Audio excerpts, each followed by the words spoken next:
Како прво? Ајде да го земеме пример од 91. 91. албанскиот политички фактор не го призна пописот, издейства, 94-та попис, излегува слични резултати, а МВ издейства. Што значи, имаме ние тука преседани и да се одбие попис и фактички да се прогласи за нелегитимен. Второ, со самиот факт што имате 170.000 луѓе непопишени, најголем дел од нив бойкотирале, ама имате и огромен дел кој што државната комисија која што попишуваше беше толку неспособна. Ево ја живеам у Скопје центар, они у мојата зграда не дојдоа.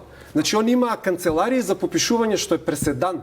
Ме сваќате, ти домаќинска попишуваш. Поентата е дека дел од неспособност, дел од бојкот, они не попишаа огромен дел, мислам дека е над 7%, што значи пописот е нелегитимен.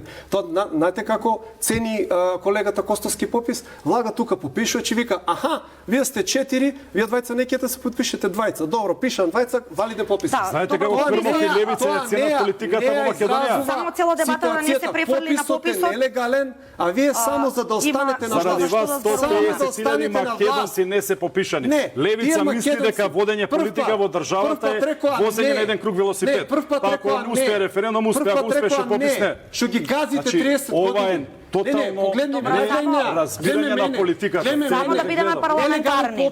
Само да бидеме парламентарни. И знаеш дека е нелегален. 150.000 македонци на дуи да имат врзан подпис.